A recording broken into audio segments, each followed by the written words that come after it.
Well, good evening, everyone. I'm David Rubin, the Brown Foundation Curator of Contemporary Art here at SAMOMA, and it's a pleasure to welcome all of you to this evening's program, a conversation with the Artists of SAMOMA. And I want to recognize first all the members of SAMOMA Contemporaries who have sponsored the exhibition and this program. We're grateful for your support through your membership in SAMOMA Contemporaries. Also, before we begin, I want to remind everyone that 2 weeks from tonight, we will be having a panel called Artists Take Initiative, Artists Run Spaces in San Antonio today, where I'll be interviewing 4 artists who run spaces today. And who's at the stage for that? But these artists here who operated one of the very first artist run spaces in San Antonio. SAMOMA. And so first I want to introduce everyone. At the far end is George Horner. Hello.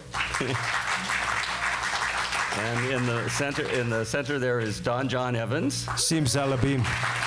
And to my right is Norman Rene Avila. All right, gentlemen. I thought we'd begin with George, who's come in from New York to be with us tonight. And George, and then the others can add to what George might leave out. So the first question I have for you all is, how and why did SAMOMA start in 1976? Well, there were a number of events that sort of led up to it, and I mean, there was the kind of a number of like pop-up events like the Flame of the Forest that we did over on Rainbow, and then we did like a Joseph Boys information show. We did the Eve Klein information show at Don and Cheryl's house, and in '73 we opened up the first gallery over on Austin Street, and it was the Mutagenic Muster Gallery, and we had rented it from an artist friend of ours, but it was short-lived, and we so it didn't really ever manifest itself. But the impetus to have a space was growing, and it was growing for years. And we were involved in Key Flow Turtle, which was a performance group, and so we needed a space because we would do these performances in bars, and there was a need for a space. So how did you all sort of meet in the first place to sort of feel a common identity as artists? How did you find one another to begin with? Don? Well, Yellow Pages, wasn't it? Yeah, I think I called up 1-800-ARTIST. No, but seriously, Norman and I went to Trinity University, and I think it was around spring of '70, I want to say '72, and we had a printmaking class, and we met and kind of started going, and then about 6 months later we met George, and George, were you out of school or still in school, or what was the deal there? I think I had met you earlier, Don. I kind of through the Water Brothers. Well, and through, yeah. Don was living in Austin. We met originally back in about 1969, but it was very brief. Mm-hmm. And then at about '72, we all hooked up together. And once we hooked up, we just started the ball rolling. We just started doing all kinds of things. The activity was real frenetic. And like George said, we did a San Antonio, you know, at the time, from about 1970 to about '76, there really wasn't anything going on in town.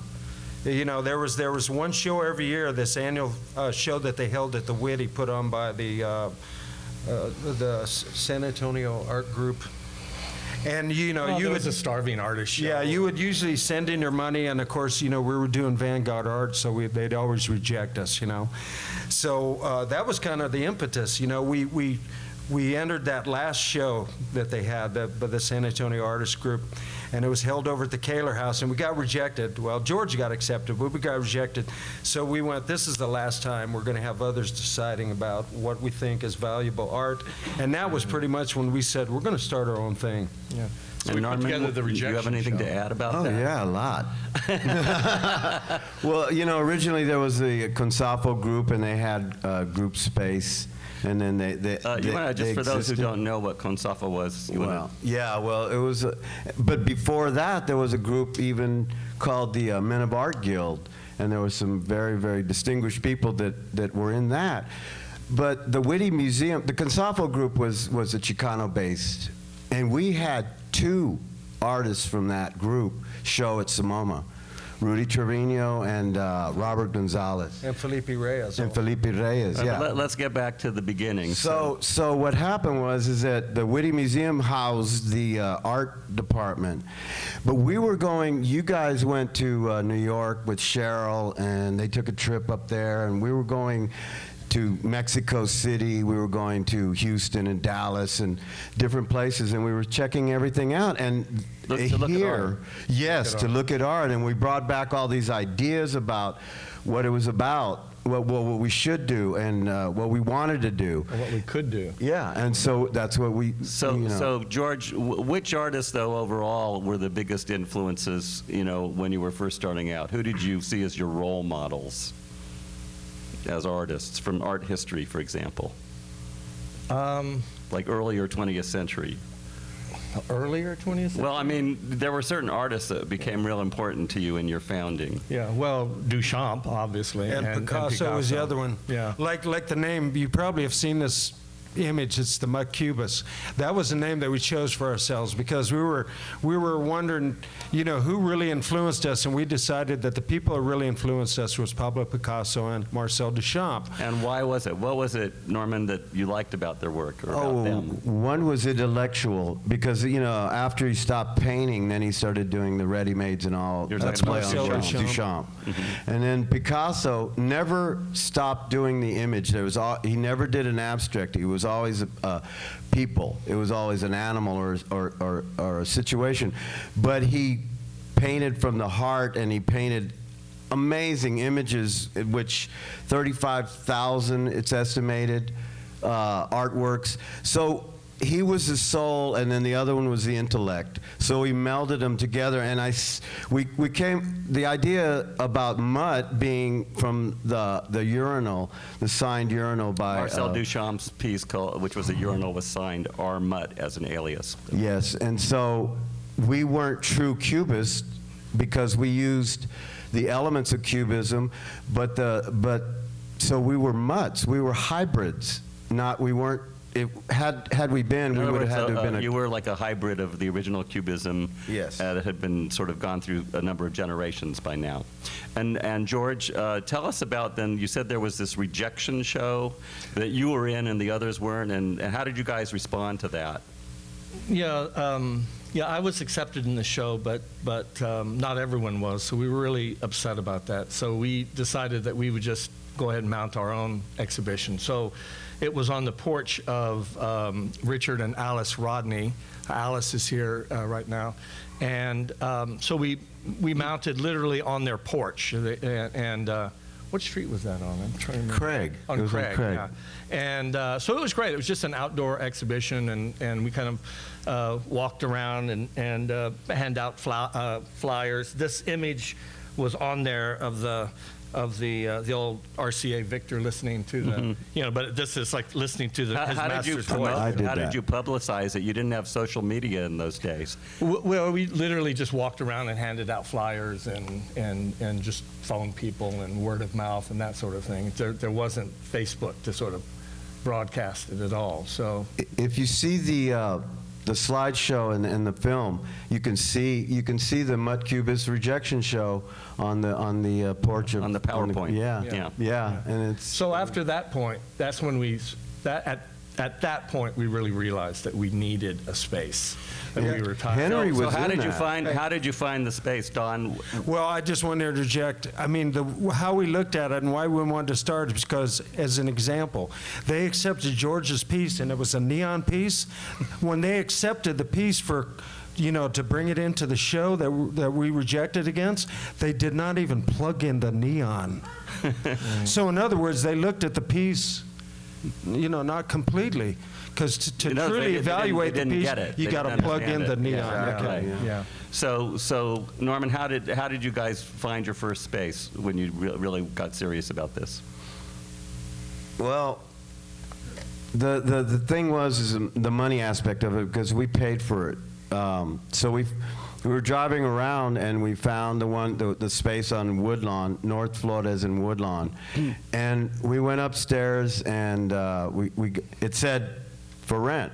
And we went upstairs and it was a mess. But we were familiar with that building because Henry Stein, we shot a film there called Henry Stein, Henri, Eureka, and Clean Sweep in that building. And he actually lived there and other people lived there. But they had torn out all these walls that were small little apartments, and there were holes in the floor, and there was holes in the ceilings, and there was big black electrical cords hanging out of this, and we looked around and we went, we'll take it. It's our kind of place. Yeah. It definitely needed some work, to say the least. But it felt right somehow. Yeah. It was a big open space, and it sort of reminded us of some of the spaces that we saw in New York, all these bombed out buildings that people just hung beautiful art What in. Soho was like when... Yeah, you know, we walked into this one gallery and it was like a burnout building, but all on the walls was like Andy Warhol's diamond dust paintings, you know? So we started thinking, you know, well, what is a museum? And so George looked up in the dictionary, what is a museum? And so it said, where the muses hang out.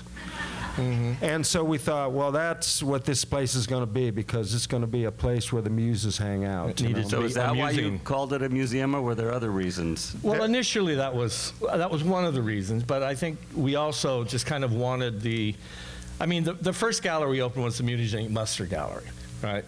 So, you know, we already kind of went that route, like a quirky name gallery. But so we wanted to go another direction and sort of, it's almost like instant credibility in a way. And then we also thought, well, we're going at some point try to get nonprofit status. So that would probably help us. So and then we just also thought it would piss people off. You know, but you had the gall to call. Yeah, we had the gall to call ourselves. It never did. Nobody, not one person has ever asked me about that. Whether who do you?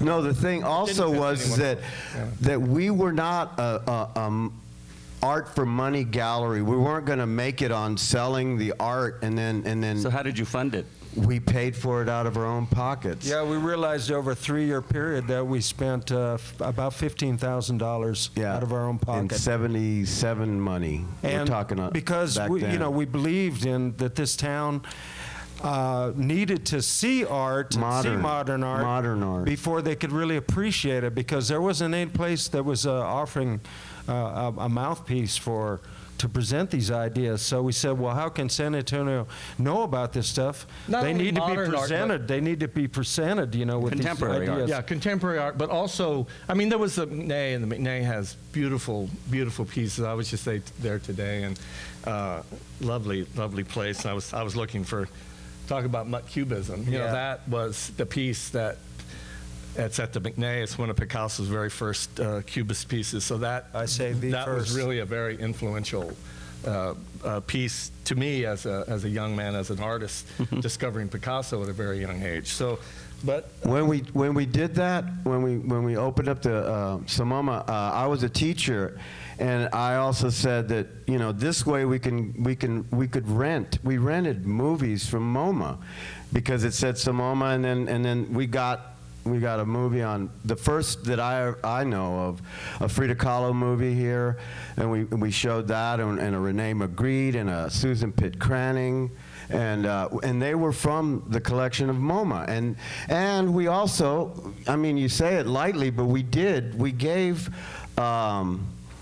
this lawyer artwork. I gave a piece, George gave a large piece, Don gave a piece to this, and eventually we did get nonprofit organizational status, and we even qualified for a grant of $2,500, and it was in the newspaper, but we were done. We kind of burnt out. We were ready to move on. After the third year. At the very end. Yeah. Well, it was also a matter of The reason we started in the first place was because we were tired of the bureaucracy, and we were tired of people rejecting us and telling us what we could do and what we couldn't do.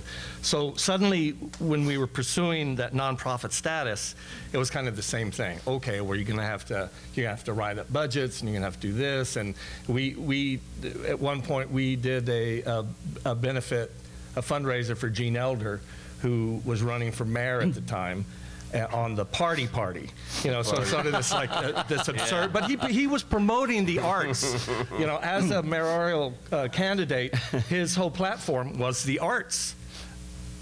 Genius, really. I mean, it's sort of like the city needs to, you know, really support so can we arts to bring in credit revenue. Gene with the fact that now San Antonio is becoming known as an art Well, city? no, I wouldn't say that, but maybe. Well, but it was great. But it was sort of, but there was some reporter made some snide comment. It was like, well, SAMOMA, now that they're nonprofit status and getting money from the city, should they really be promoting a mayoral candidate? And when we read that, it was like, you know, we're out of here. We don't need that money. We don't need it. We're not going that way. That's not what we were about.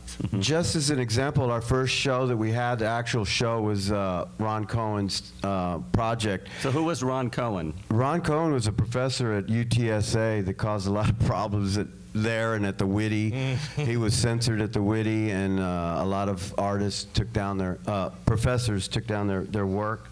It was in the newspaper. It was Roddy Stinson wrote about it. These are some old names, but yeah. But so, But the first show is that large space, and there were 10 radios in 10 paper bags.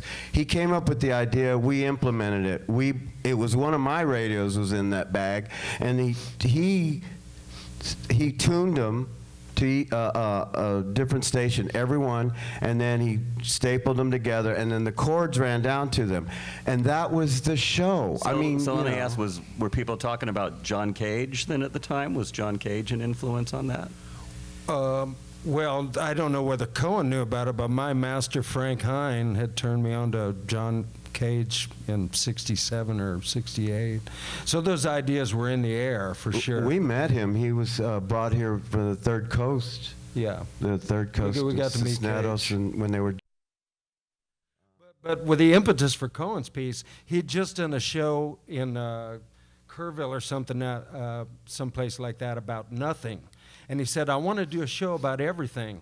So he thought the best way to do that would have these 10 radios all turned to 10 different channels. It's like just a smorgasbord of culture, you know.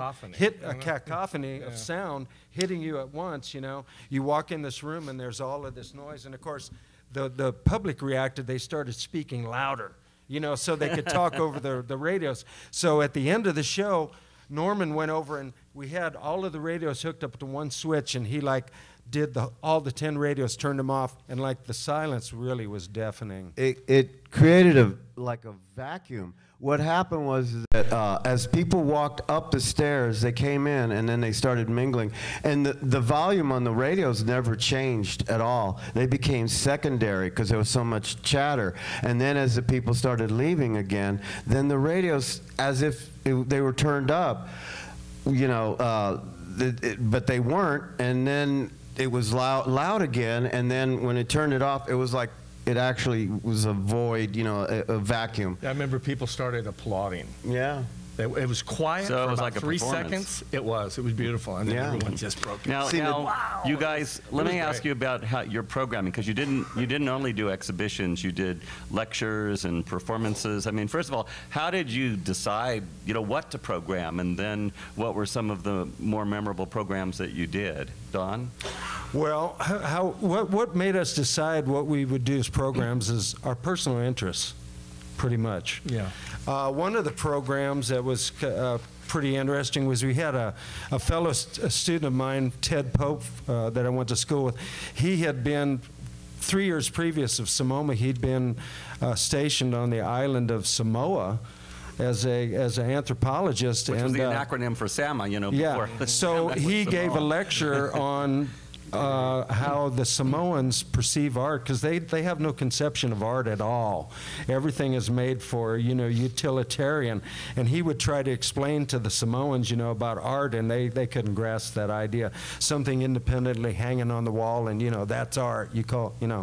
They had no concept for that. So that was one interesting show. Another interesting one was Frank Krasnowski, a professor from Trinity University. He had a collection of concrete poetry that he had amassed from all over the world, and we presented that. And it's a beautiful show. It really we was. actually, the Muck Cubist, the three of us who actually put that show, we hung it for him, and we kind of tried to make it look like a big concrete poem. And we had audience participation. George had cut out all of these headlines from the Express and News, like one words, and we had a big board, and people could come up and start making their own poems or writings on using the these wall. letters on the wall. And so they go and that was take them all that was a down. really interesting show. There's audience participation was There's a amazing. 16 millimeter with sound film of that by Ron Zimmerman, but I haven't seen Ron Zimmerman in years. I would love to see that because it was spectacular. I really love that show. What we were doing is we were educating ourselves and educating everyone else because, we didn't see any boundaries as to what it was, and we had everything from happenings to environments to lectures to films to music, electronic music. Puppet plays. As a side note, you probably heard of Los Number 3 dinners or Los Number 2 dinners. The first time they played was at Samoma during this thing called the Arts March Survival Kit. Bongo Joe played at Samoma one night, which was So, George Cohen. what we called art, anything could be labeled as art. As you can see, the Cohen piece, with the 10 radios, we wanted to come out with a bang and really shock people, and go like, whoa.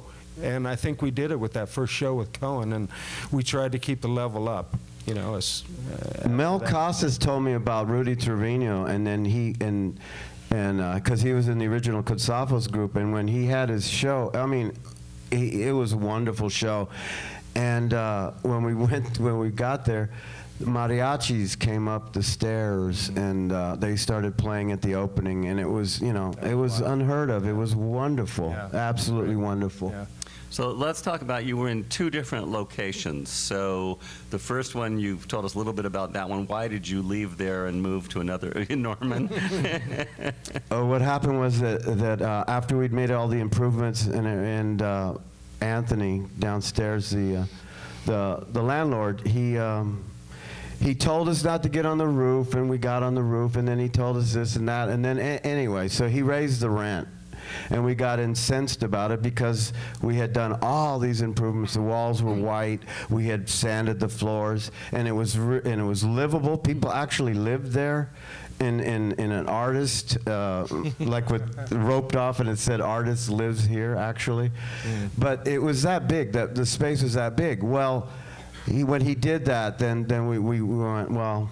We moved, and I kicked a hole in the wall, and we left, and then the Woodlawn Cooperative Gallery moved in, and there was 40 artists, and they had shows there. I think it maybe lasted 3 months, but everybody wanted to show, but nobody wanted to paint the walls or sit at the. This is the group that moved in there, but let's talk about your second location. Yeah, Well, then also, we found a really nice space also, and it was great. George, you want to tell us about Well, I it? just wanted to say the other space was 531 West Woodlawn, right on the corner of Flores. But it was Anthony's pawn shop was downstairs, and we were upstairs. And I had lived there for a while, but it was kind of spooky and creepy at night there, so I didn't stay there very long.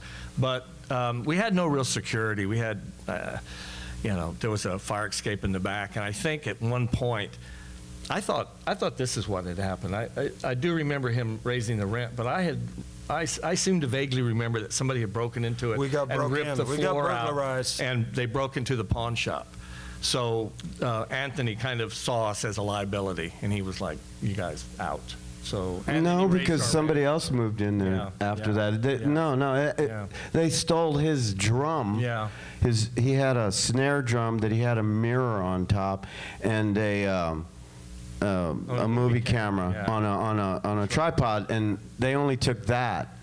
Yeah. And it was about the raising of the rent, and we Yeah. and I thought that was kind of bad. And we got a different space also, which was wonderful in that it was more manageable. Plus the other place was really cold, Well, now, and it was really hot. Before we move on to space number 2, so who took care of space number 1?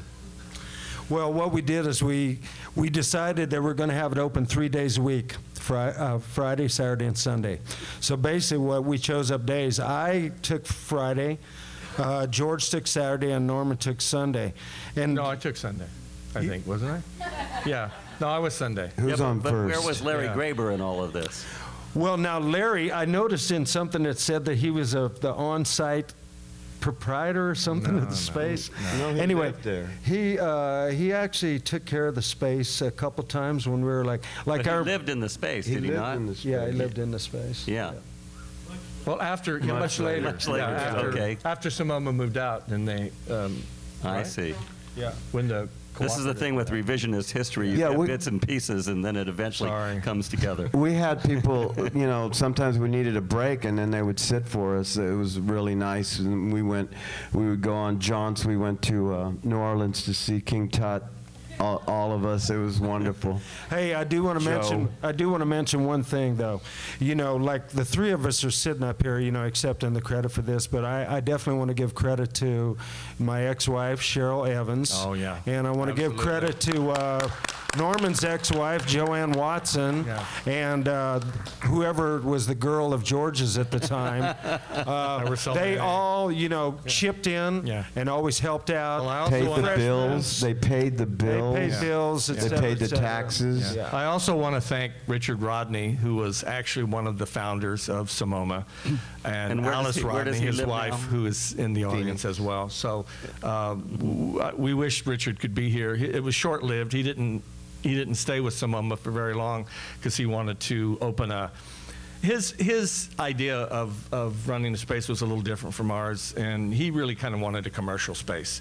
So he moved and he left and opened a gallery called the Second Level Gallery down on the river. That didn't last for very long, But he went around and handpicked all these different artists, and it was a really great Yeah. space, and it was a really great show. And one of that wood art sculptor, he had his stuff in Samoma during a group show. Yeah. So he actively found artists to modern artists, because he wanted the modern type of an artist, contemporary. yeah, I think we were just too freeform for his taste. Yeah, we weren't going to make any money doing what Yeah. we were doing.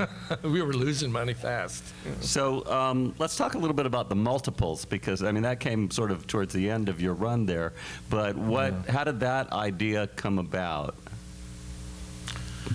Well, I want to bring up, like I told you, David, that Daniel Sporey had done this matte editions thing in the 50s, and he did multiples of individual artworks. So that kind of got me thinking anyway. And then George and I at the time were also like in the printmaking class, and Norman and I had done prints. So, you make a multiple series of those, And so the idea of multiples was in the air. That gallery in New York City, I forget what it's called. They had done some shows about 1974 where they made multiples of artists like Merritt Oppenheim and Lucas Samaras and Giulio Paolini. And so the idea was in the air. So we decided that, to collect a group of artists together.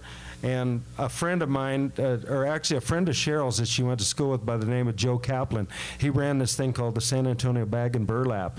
And he made boxes. And so he said, man, I'll make you guys the boxes, just tell me how big you want them. And so we went, well, we want them big enough to hold 8.5 by 11. That'll be the size that we ask everybody to make their piece. So he donated 100 boxes.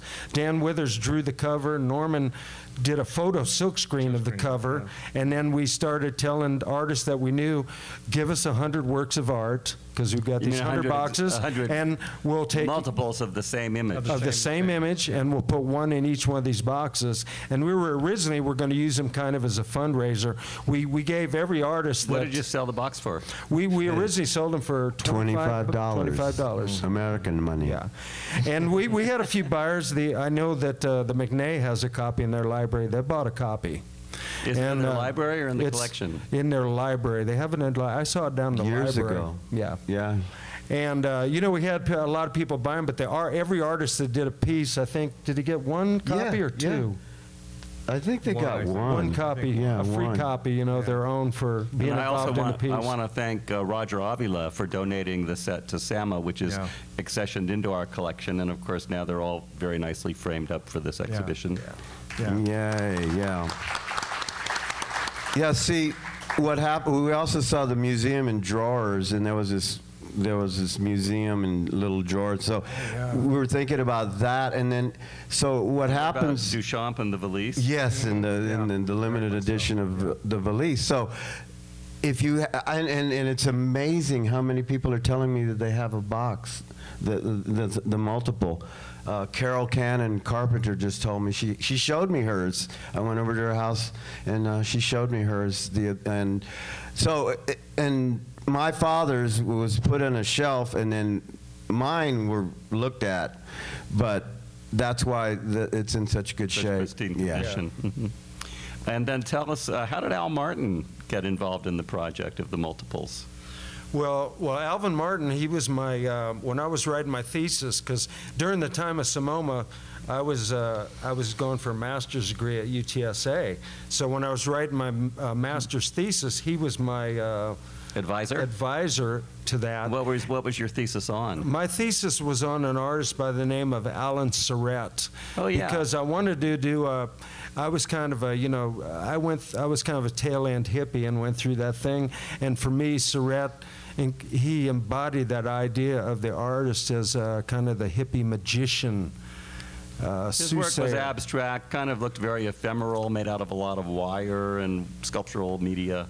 So, you know, Al helped me. He really helped me with the paper. And so then, you know, he would come to the shows at Samoma, too. He saw what we were doing.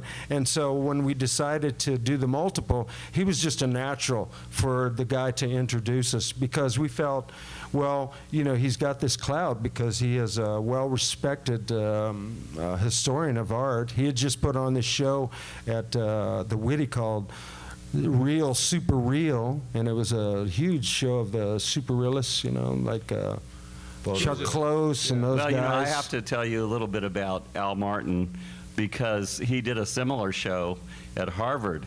And the first day I stepped into the Fogg Art Museum as a graduate student at Harvard, in the gallery on the first floor was a show that Al curated of recent figurative sculpture.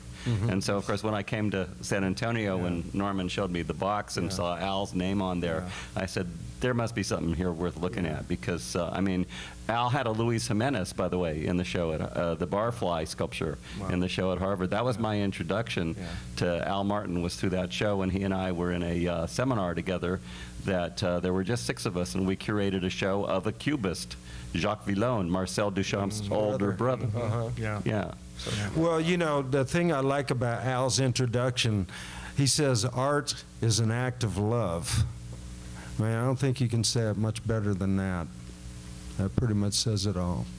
Because that is why we did it. You know, people go, why did you do it? You know, were you trying to make money, trying to be famous, trying to do this or that? And it wasn't any of that. It was strictly that the 3 of us loved art, and we continue to love art this day. You know, Norman and I were just talking the other day. Somebody was showing us their art, and he said, let me know if you get tired of looking at the art. And Norman and I looked at each other and like, we'll never get tired of looking at art, ever.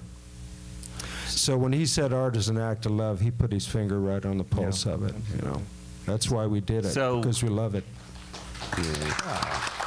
So getting back to a few practical matters,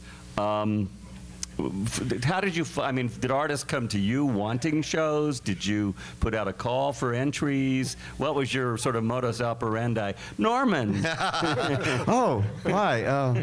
No, we were talking about this the other night, and we kind of came to the realization that George brought people into it, Don brought his people into it, I brought people into it, in that they were our professors, or they were, like, for instance, Larry Graeber, I knew at Trinity, and then he told me that he had a studio, and this was before Samoma, and we went, and I took Don over there, and I have that on a film also, and it's a really nice little film, and he had a studio over there where the bridge goes over Commerce Street and those buildings down there, and we went over there on a cold winter day, and I have him signing it, and he dates it, and we looked at his sculptures at that time. He was doing these large limestone sculptures, and so we continued to be friends, and we're still friends today. And that's what's the marvelous part about the whole thing is that we've continued to be friends. And so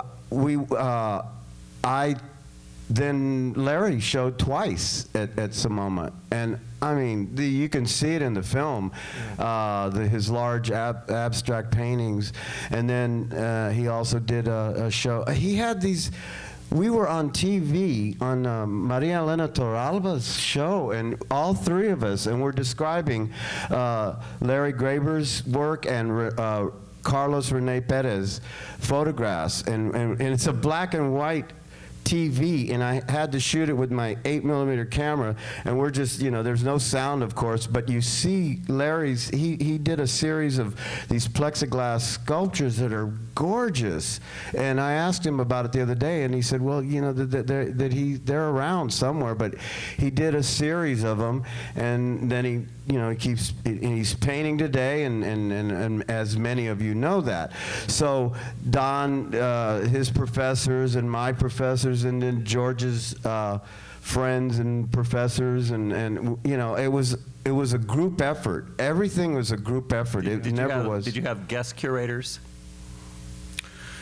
Well, we actually kind of pretty much did, like the 10 photographers. When we did the 10 photographer shows. Show.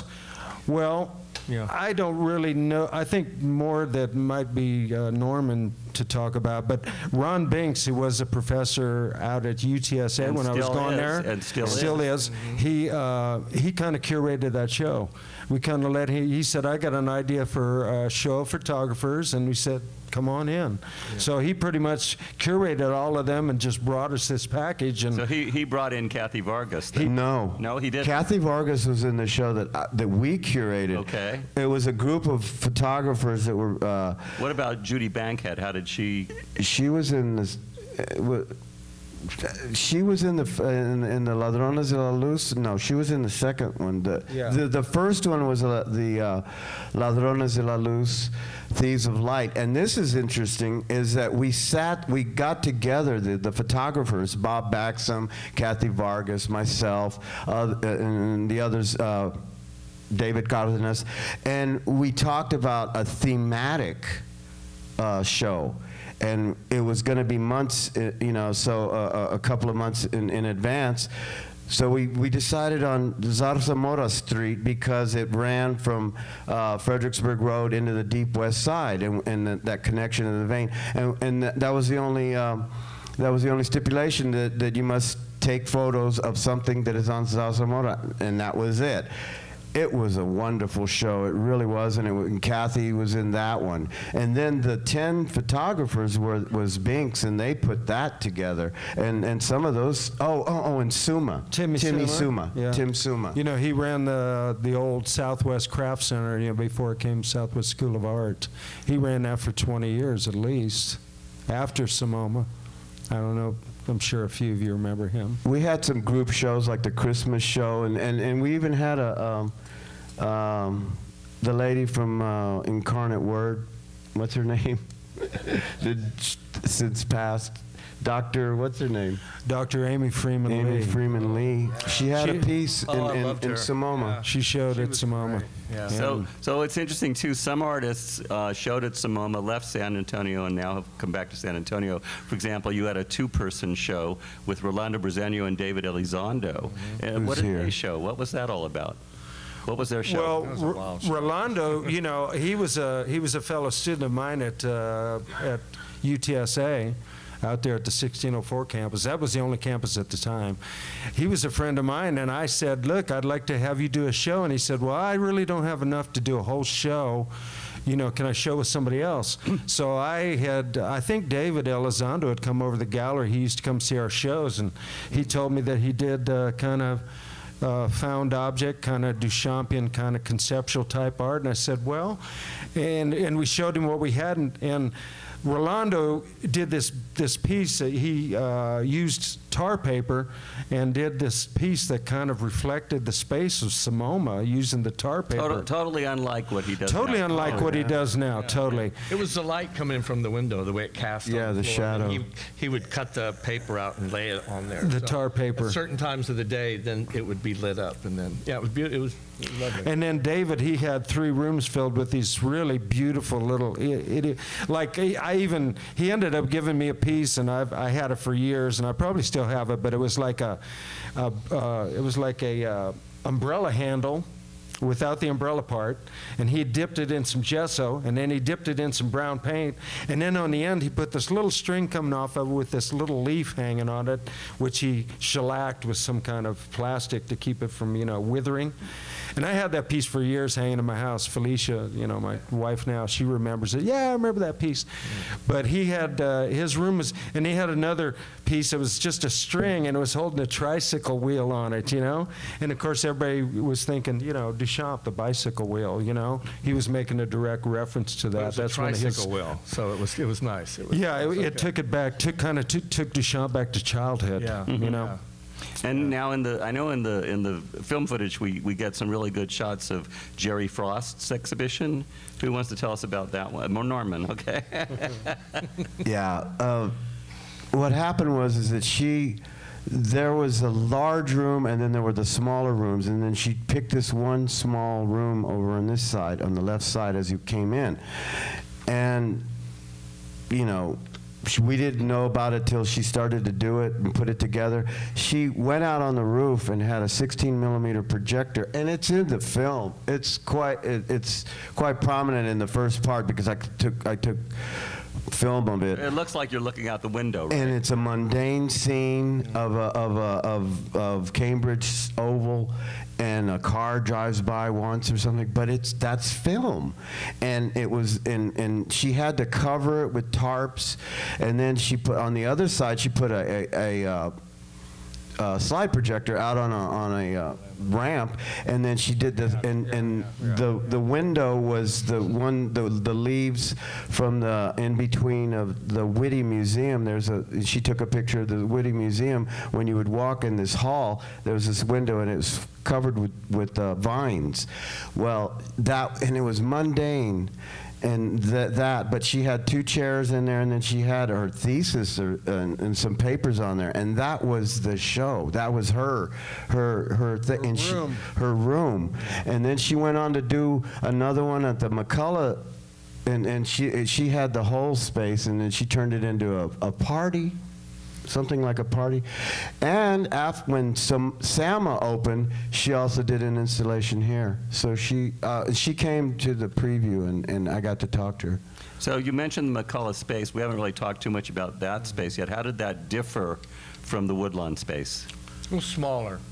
A little smaller and more Were you manageable. disappointed, or you were happy that it was smaller? No, I think it was okay. It was great. It worked fine. Did it need as much fixing up, or was it in better shape? A little bit. I sort of took it upon myself to. It had this really horrible linoleum, and I hated it. And I was going to be the first show there. So I took it upon myself to scrape all the. Don and Norm were like, "We're not doing that. I don't want to do that. Don't do it." And I was like, "I'll do it anyway." So I did it. We got into trouble with our neighbors. There was a dumpster, and I would throw everything in the dumpster, and it was a mess. But anyway, it finally worked out fine. that was really about all we really had to do. We had to hang Oh, around. I love that space. Yeah, well, It the was thing about beautiful. it, the very first SAMOMA had a lot of windows. Yeah. Some of them we had to even put up wooden things to cover the windows because You needed and- the wall space. Yeah. Yeah, but Yeah. the second one had a lot of wall space. Yeah, it was all wall space. A lot of wall space. And we built that wall. Yeah, we had built friends one build a to- wall to cover the restroom at an area. angle. You know, we And you built a could wall, see it. covered the restroom area, and that was additional hanging space in there. And George inaugurated that space with his first show, which he called Muck Cubism. And what was the last show at McCullough then, the closing show? What was that? The last show actually was kind of a smorgasbord of all kinds of things. We sold the multiples. At the show? Yeah, at the Yeah. show. We also were, at the time, we were making T-shirts. So we had all these T-shirts that we made. You Plus want to we show were, the T-shirt that George brought tonight? You got it Yeah. handy there? Well, these were one of a kind because we do stencils cut out. Don's got one here he can show. So, and also we were doing stuff like we were So, taking. you want to tell everybody what your imagery is on the T-shirts? This one is This is from his show that he had from at my the show. second. It was a ladder, and it just had the words diamond in neon across it. And what's the image on the T-shirt? Show the one you've got there. Well, John. this one is a portrait of the Mutt Cubist, and this is Norman here on the left. Painting by Don. This is myself in the middle. I'm reading our Mutagenic Muster, which was a magazine that the Mutt Cubist put out about 3 years before SAMOMA. And then there's George here on your right. And then up in the corner, see, I have two lamps, and I was going to have Richard Rodney is on one, but there was another girl that was going to be one of the founders of SAMOMA too. Her name was Kathy Block. But she dropped out at the last minute. She decided she didn't want to do it. She was my girlfriend. We Right in the broke middle up. of this painting, you know. Yeah, she was devastated. Oops. Smartest thing she ever did. So, in a minute, we're going to open it up to the audience. But before we open it up to the audience, I just have a couple closing questions for you. First of all, you know, after all these years, you know, how do you feel about SAMOMA, each of you? Let's start with George. I'm very proud of what we did. To me, it also just kind of gave me a very solid base to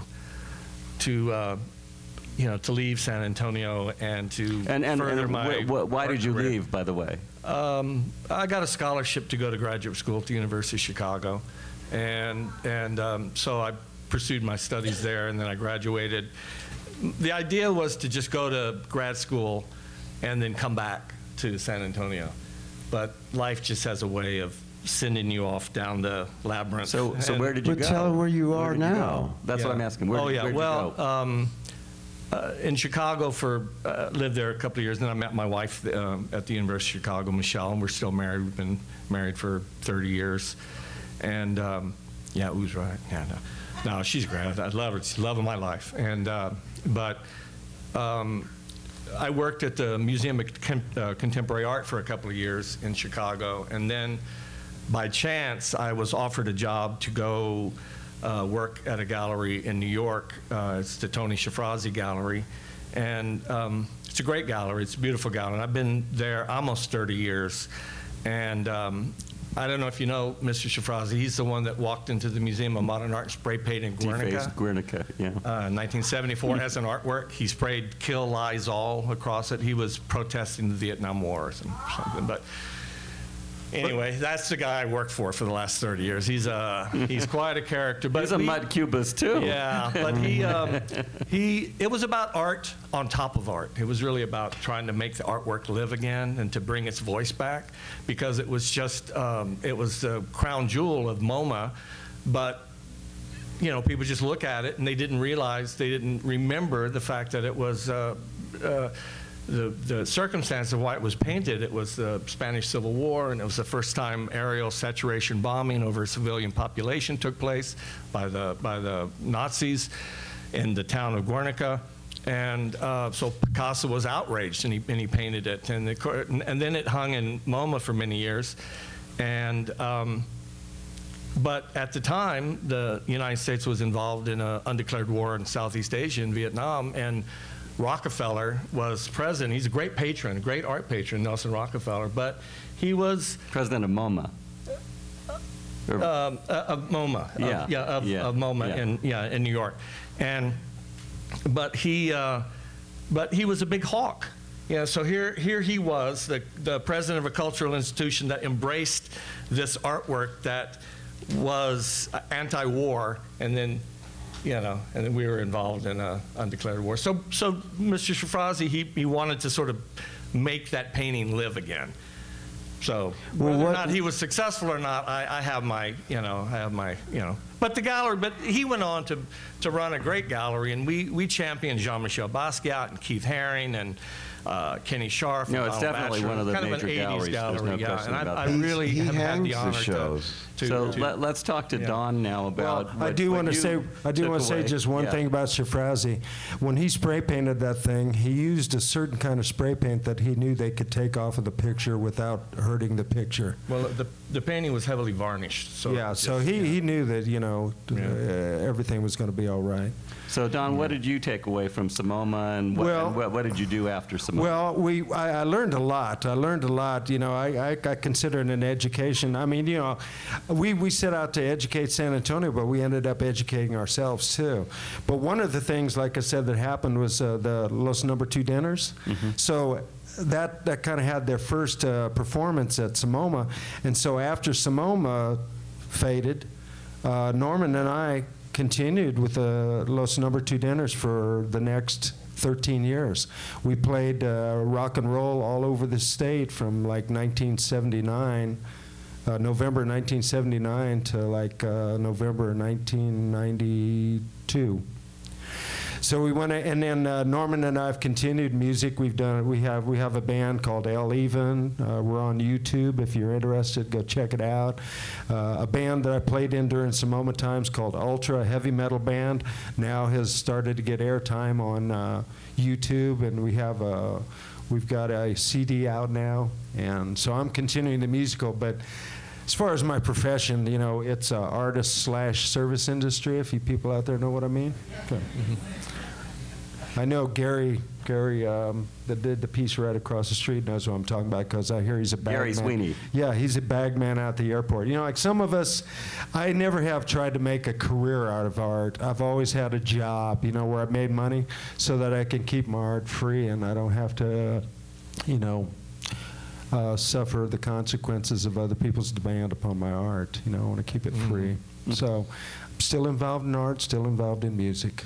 And Norman, what did you take away from Samoma, and what have you been doing since? Well, as everybody knows, a few of you know that every time I had a chance, I would always talk about Samoma. It was in my bios, it was like that. And I would tell people, and they'd go, oh yeah, really? And then, so finally, then David, this happens, and this was years ago that we put that show together. Because I was starting to freak out, in a sense, because so many of the people that showed at Samoma have died, have passed, are no longer with us. Alvin Martin, Dan Withers, and Steve Reynolds, Charles Francis Winans, who's in the multiple, started the first head shop in San Antonio. Michael Gonzalez. So this is the multiple. I have more slides. I have photographs. I was a teacher, and Joanne was going to Incarnate Word on a scholarship and working, in the service industry. But so the whole time that we were doing Samoma, I was paying for the slide film, the photo film, the film for 8mm. It was, it was like, I remember exactly how much it was. So I have all of that, and some of it's getting ruined, and some of it was getting ruined. So in the last few years, I've been putting it all together, and we have actual artworks that were donated to us. Renee Carlos Rene Perez gave his entire photography of, and he's going to have a show at the Leica Gallery in New York along with Maggie Stever, and that's a prestigious gallery up there. And he's shown in there before on 2 other occasions. Well, he gave us. I have a box of his hand-developed beautiful prints that showed at Samoma. We have other things. I have Harder prints, Jim Harder prints. So I was just really, I couldn't believe that no one was interested. No one would go, and truly, we need money to a grant type of a thing to really do it right. I'd love to see it into a book. I would love to see, and all the way back to the avant-garde, all the way back to the other Brass Ring, Julian Onderdonck's group. You know, the first avant-garde group in San Antonio. About, I mean, they were behind because they were doing post-impressionism, but in 1912 in San Antonio, that was pretty advanced. And you know, one of these days, somebody, maybe us, somebody's going to write that history of modernism in San Antonio, because we've got a rich history. There's a lot of people, you know. Amy Freeman Lee for openers, you know. I've continued to make art throughout the whole, but you know, in the back of my head, I really wanted to make music and beautiful music, and just because it's not a huge hit, we did it. Don and I have done it. I've done a symphony, an electronic symphony. So I pursued music, but I had shows. We had group shows. Don and Robert Gonzalez. Roberto Gonzalez needs to be in the San Antonio Museum of Art. He is an amazing, true, real artist. So I haven't stopped, and I have new things, and we had the Samoma Lives Lives during the summer, and we had information there.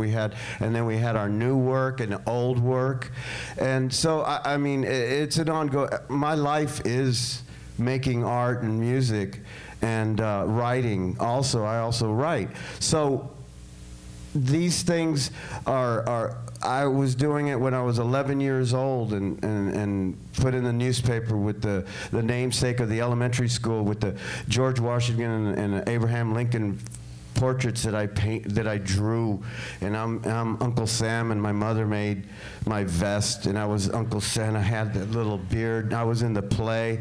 I mean, from there, I knew that I was going to be making art, and to walk into you knew he was going to SAMA, be Uncle Sam. to walk into SAMA the first time was kind of triumphant, in the sense that there wasn't this, there wasn't Blue Star, there wasn't back then, and then the other galleries that came after, there was the Artist Alliance Gallery, which was city run kind of a thing, and we showed there. Yeah. So, you know, we always believed that the artists at San Antonio. Now look at it. Tonight is the first Friday, and it's everywhere. What about the artists of San Antonio? You finished your sentence. You were saying something about the artists of San Antonio. Artists. You know, the food, the music, the terrain, it all affects the way you make art. And some people go away and come back, but say, for instance, John Philip Santos goes to New York, and he lives there many, many years. But the whole time he says that, you know, he's writing the book about his life here, and he came back to do that. Lovely books, 2 of them. So when you have San Antonio in your blood, it's different than Austin, it's different than Houston, it's different than El Paso, it's different than LA. I mean, the San Antonio, if you look at the embracing and the kissing and the hugging of artists in San Antonio, it's because that's who we are. Well, it goes back to what Al Martin wrote. Well, if I may finish this sentence. Yes, you finish it. San Antonio, the artists here in town are just as powerful and just as potent as they are anywhere else in the world. Mm-hmm. Hear, hear. And now that things have opened up and we're believing in ourselves, man, we got the world in front of us, you know. So let's turn the house lights up then and open it up to the audience for questioning. And we have a microphone, so it'll be passed to you. House lights up so we can see the audience, please. Good. Okay. So someone have a question for any of these gentlemen?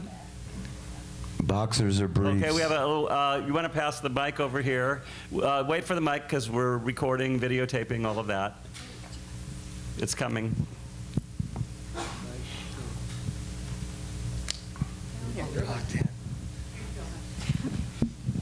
I looked up $15,000 in 1977 dollars. It's now $57,000. Yes. And you know, the thing of it is, we were poor. You know, we really were. And, you know, but it's just like, you know, when you want to do something, you seem to find a way, you know, to get the money that you need to do what you...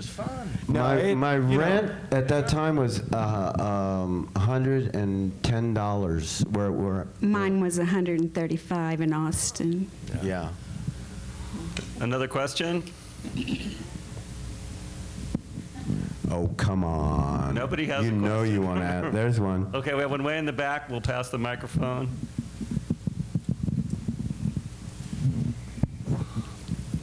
SAMOMA was a group effort, and thanks to everybody that was there, went there. Okay, we have a question now. So Don, I know that you read a lot, and I was wondering, how has that influenced your art?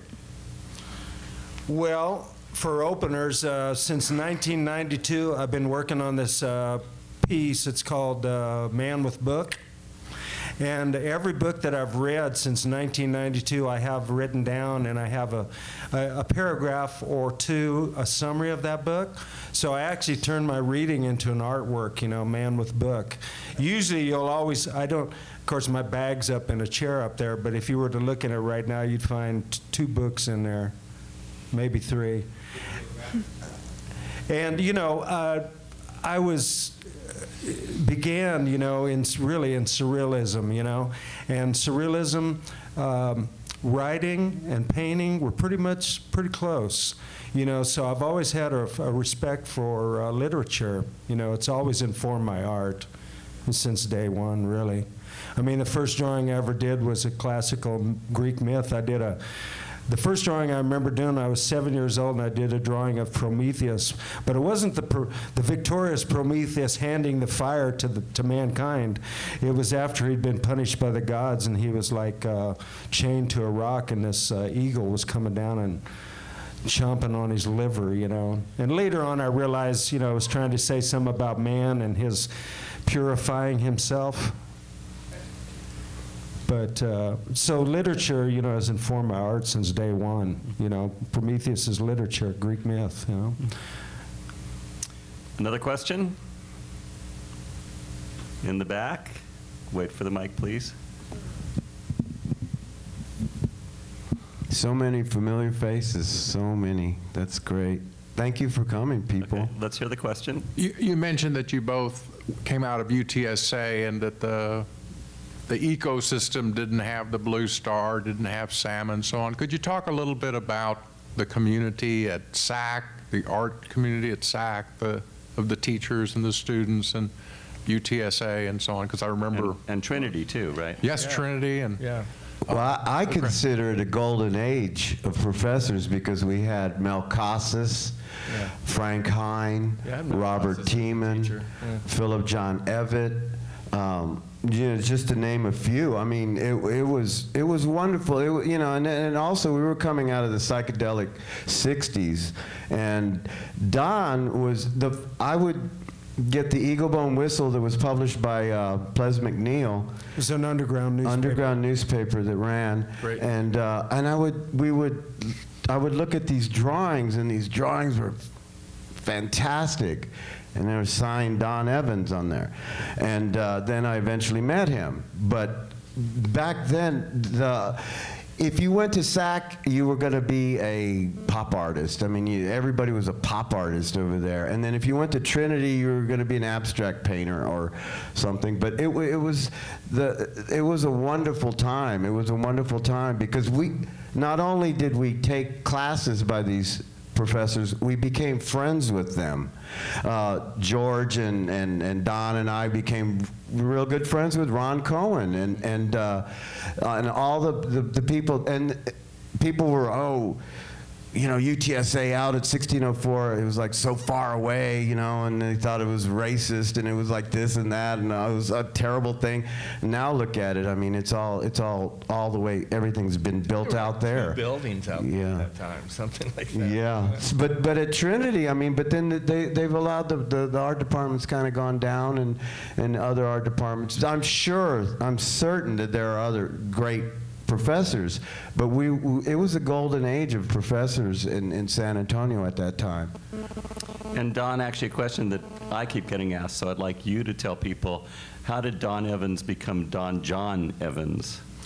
Well, that comes a lot through literature, too. I mean, I'd be the first to tell you that my art is highly, highly, highly influenced by French art.